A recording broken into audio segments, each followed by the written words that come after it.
अयोध्या वासियों को सबसे बड़ी सौगात मिलने वाली है। राम भक्तों के लिए शुभ घड़ी आने वाली है और इंतजार खत्म होने वाला है, क्योंकि राम मंदिर में प्राण प्रतिष्ठा प्रधानमंत्री नरेंद्र मोदी 22 जनवरी को करेंगे।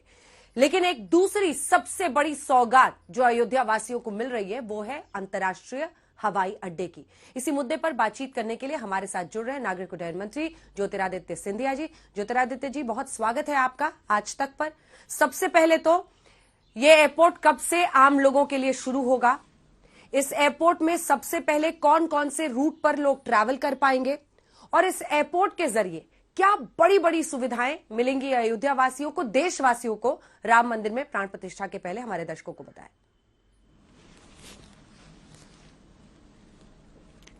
अंजना, जरा आप दोहरा पाएंगे प्रश्न, क्योंकि मोबाइल का सिग्नल खराब हो गया था, आपका आवाज नहीं आया।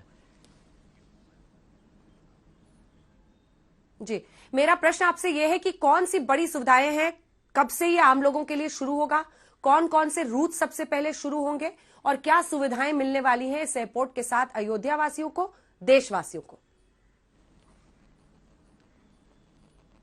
कल एक बहुत महत्वपूर्ण दिन है जब प्रधानमंत्री जी के कर कमलों के आधार पर उनका जो संकल्प था कि अयोध्या के वासियों को देश के साथ और विश्व के साथ हमें जोड़ना होगा।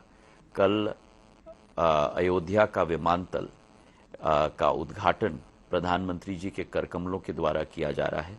अयोध्या का विमानतल 6,500 स्क्वायर मीटर के क्षेत्रफल में बनाया जा रहा है और इसमें जो महत्वपूर्ण कड़ी है कि प्रधानमंत्री जी ने सदैव कहा है कि भारत की क्षमता केवल एक आर्थिक शक्ति के रूप में नहीं है, लेकिन भारत की क्षमता एक आध्यात्मिक शक्ति के रूप में भी है।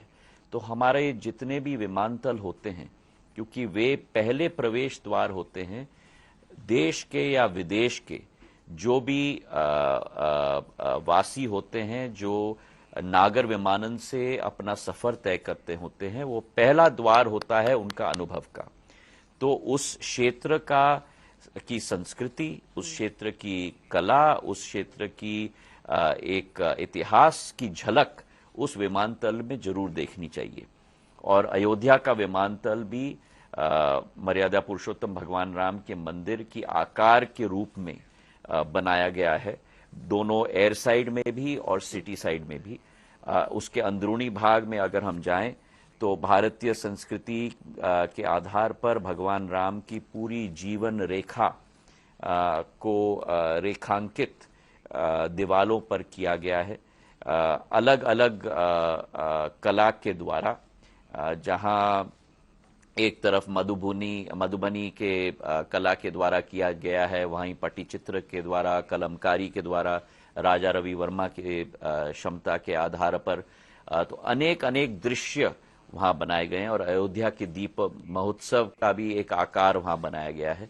तो मुझे विश्वास है कि प्रधानमंत्री जी के जो सोच विचारधारा हैं कि लोकल फॉर वोकल और लोकल फॉर ग्लोबल, उसी के आधार पर जो ये विमानतल बनाया गया है, पूर्ण सुविधा, आधुनिक सुविधा भी हमारे सभी यात्रियों को दे पाएगा, इसका हमें पूर्ण विश्वास है।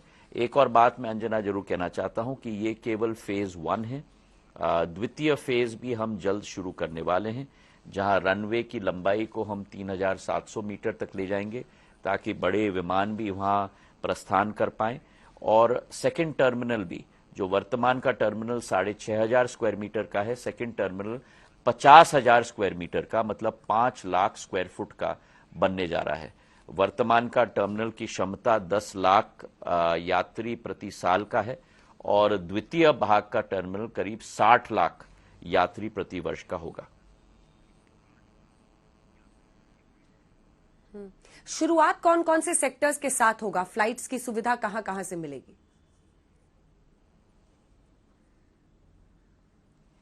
हमारी यही आशा है और कुछ मैं कल के लिए आपके लिए थोड़ा सस्पेंस भी छोड़ना चाहता हूं, पर पहले चरण में अगले 2-3 दिनों में और 22 जनवरी के पहले कई एयरलाइंस, इंडिगो हो, एयर इंडिया एक्सप्रेस हो, देश के कई शहरों के साथ अयोध्या को जोड़ेंगी और उसके बाद 22 जनवरी से 1 फरवरी के बीच में दूसरे एयरलाइंस भी अलग अलग गंतव्य को अयोध्या के साथ जोड़ेंगी। हमारी यही आशा है कि देश के चारों कोनों से श्रद्धालुओं को आवागमन सुगम तरीके से अयोध्या तक हम नागर विमानन क्षेत्र से पहुंचा पाएं। एयरपोर्ट का नाम क्या है ज्योतिरादित्य जी? ये निर्णय अंजना जी प्रधानमंत्री जी और कैबिनेट साथ में मिलकर लेंगे और वो निर्णय लेते ही पहले आपको सूचित किया जाएगा। ये सवाल इसलिए मैं पूछ रही हूं सर क्योंकि सबसे पहले बहुत सारी साइनेजेस अभी भी अयोध्या में लगे हैं जिसमें लिखा है श्री राम एयरपोर्ट फला किलोमीटर आगे, लेकिन दूसरी तरफ अब जो खबर आई महर्षि वाल्मीकि अंतर्राष्ट्रीय हवाई अड्डा उसका नाम रखा गया है। क्या ये सच है कि पहले नाम मर्यादा पुरुषोत्तम प्रभु राम अंतर्राष्ट्रीय हवाई अड्डा रखा गया था, बाद में से बदलकर महर्षि वाल्मीकि किया गया है, और अगर ऐसा है तो इसकी वजह क्या है?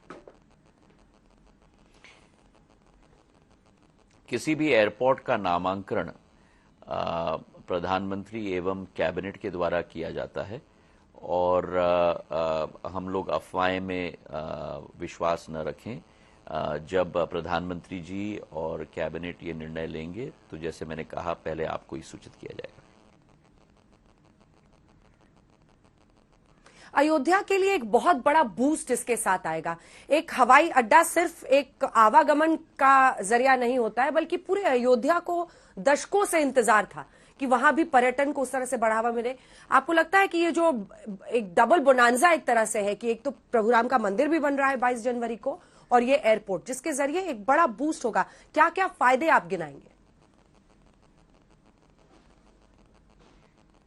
अंजना जी, भारत में प्रधानमंत्री जी का ये निश्चय है और उनका दृढ़ संकल्प है कि भारत एक आर्थिक शक्ति के रूप में विश्व स्तर पे उनके नेतृत्व में तो उभर ही रहा है। जैसे आप भी भली भांति परिचित हैं, भारत 2014 में 10वीं बड़ी आर्थिक शक्ति थी विश्व में, आज 5वीं बड़ी आर्थिक शक्ति है और 2027 तक तीसरी बड़ी आर्थिक शक्ति के रूप में परिवर्तित होगी, जर्मनी और जापान को पिछाड़ते हुए। वहीं प्रधानमंत्री जी की सोच है कि भारत को एक आध्यात्मिक शक्ति के रूप में भी उभरना होगा और इसलिए हमारी सांस्कृतिक परंपरा, हमारी सांस्कृतिक विरासत को भी एक नई ऊर्जा प्रधानमंत्री जी के द्वारा दी गई है। अंतर्राष्ट्रीय योग दिवस जो मनाया जाता है संयुक्त राष्ट्र के साथ, ये कभी इतिहास में नहीं देखा गया जब प्रधानमंत्री जी के साथ 130 देशों के प्रतिनिधित्व साथ में मिलकर योग कर रहे थे संयुक्त राष्ट्र में।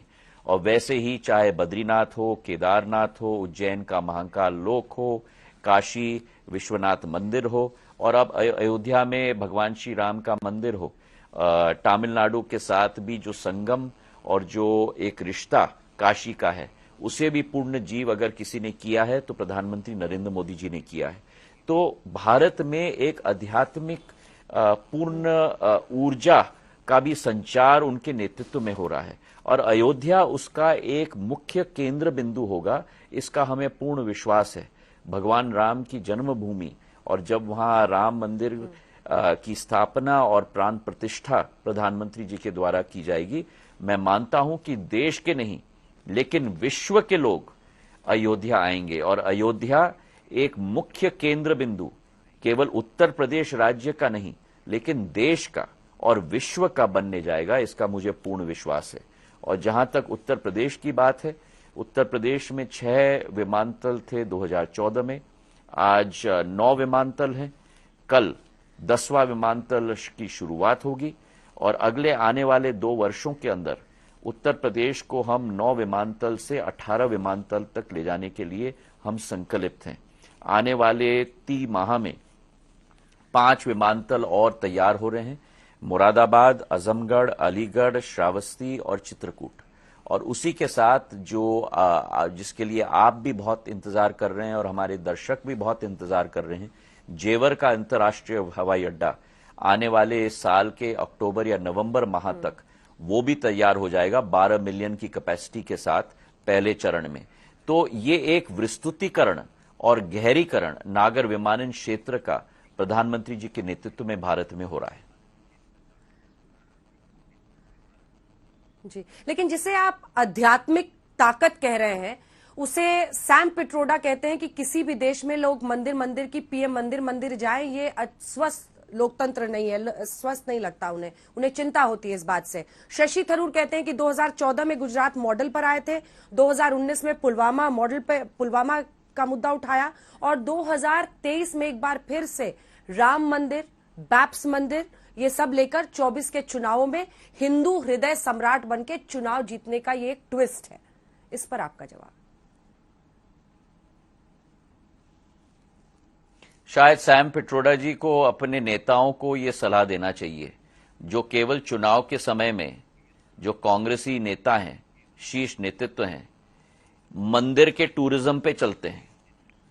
जिन राज्यों में चुनाव होता है, और अंजना जी आपने भी कवर किया है, एक मंदिर नहीं छोड़ा है कांग्रेस के नेताओं ने जहां ढोक न लगाई हो, और चुनाव संपन्न होते ही माइग्रेटरी पक्षी की तरह उड़ के चले जाते हैं और मंदिरों के बारे में भूल जाते हैं और ऐसे टिप्पणी करते हैं। और जहां तक शशि थरूर जी हैं जिन्होंने ये वक्तव्य दिया है, अगर भारत में आध्यात्मिक शक्ति का पूर्ण जीवन हो रहा है प्रधानमंत्री जी के नेतृत्व में, ये एक गर्व का विषय होना चाहिए हर भारतीय के लिए कि आज भारत को देखा जा रहा है केवल एक आर्थिक शक्ति के रूप में नहीं, वासुदेव कुटुंबकम के रूप में।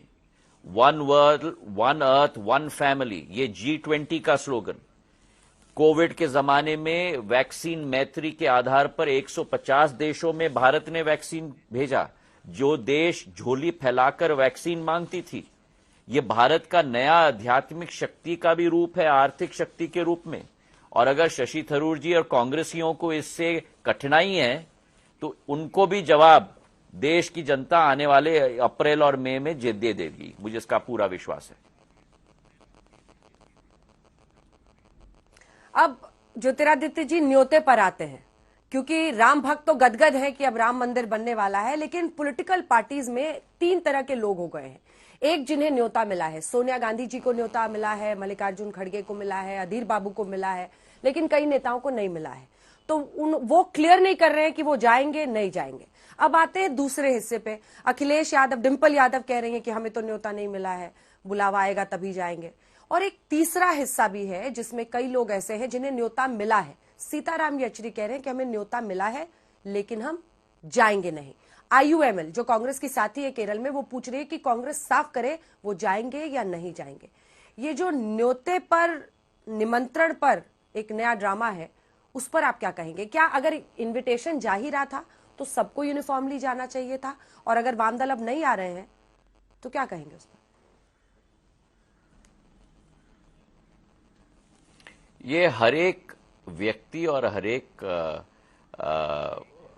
आत्मा की पुकार का निर्णय होना चाहिए। अगर आप भारत के सबसे बड़े विषय पर और सबसे बड़े दिन पर आप उस सभा और इस समारोह का भाग बनना चाहते हैं तो बनिए, अगर न बनना चाहते हैं तो वो आपका निर्णय है।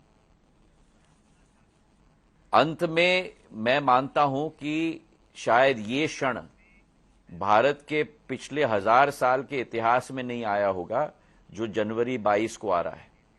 और ये व्यक्ति विशेष का निर्णय है कि वो भारत की प्रभुता, भारत की क्षमता, भारत की आध्यात्मिक शक्ति का ये स्वरूप का भाग बनना चाहते हैं या नहीं बनना चाहते हैं, ये उनका निर्णय है।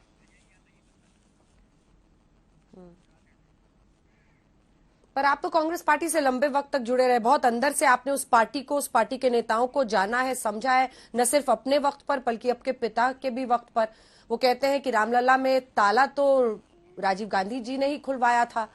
तो श्रेय लेने और मंदिर से दूरी बनाए रहने के बीच में कांग्रेस पार्टी के बारे में आप क्या कहेंगे, पूरे राम मंदिर आंदोलन से जुड़ा हुआ? देखिए, कांग्रेस पार्टी पूरी रूप से बैंकरप्ट हो चुकी है।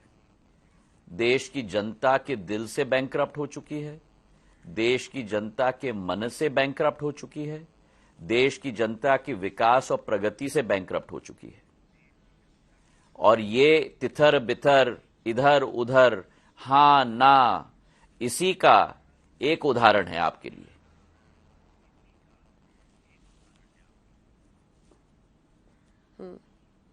चलिए, अब बहुत बहुत अंत में आप धन्यवाद क्या कहना अंजना जी। चाहेंगे देशवासियों से, क्योंकि नागरिक उड्डयन मंत्री के तौर पर इस एयरपोर्ट का अब लोगों को इंतजार है और ये सौगात अब आपकी सरकार दे रही है, तो कुछ अंत में आप बोलना चाहेंगे या न्योता देना चाहेंगे देशवासियों को राम मंदिर दर्शन के लिए?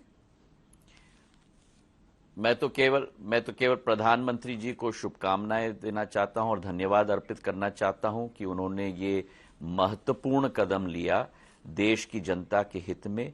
और देशवासियों से हाथ जोड़ के निवेदन करना चाहता हूं कि ज्यादा से ज्यादा संख्या में जरूर अयोध्या आए और भगवान राम के जन्मस्थली पर पूर्ण रूप से दर्शन करने का पूर्ण आनंद जरूर लें। बहुत बहुत धन्यवाद अंजना जी। बहुत धन्यवाद आपका ज्योतिरादित्य सिंधिया जी, नागरिक उड्डयन मंत्री, हमारे साथ जुड़ने के लिए और अयोध्या में अंतर्राष्ट्रीय हवाई अड्डे पर तमाम जानकारियां देश के साथ साझा करने के लिए। इस उद्घाटन के साथ ही कम से कम पर्यटन के मामले में अयोध्या को एक बहुत बड़ा बूस्ट जरूर मिलने वाला है और पर्यटन के क्षेत्र में बढ़ावा के साथ साथ शायद आर्थिक रूप से भी अयोध्या नगरी जो इंतजार कर रही थी कि इस राम मंदिर निर्माण और एयरपोर्ट के साथ आर्थिक रूप से भी वहां पर गतिविधियां बढ़े, उन सब की एक शुरुआत जरूर इसी के साथ हो सकती है।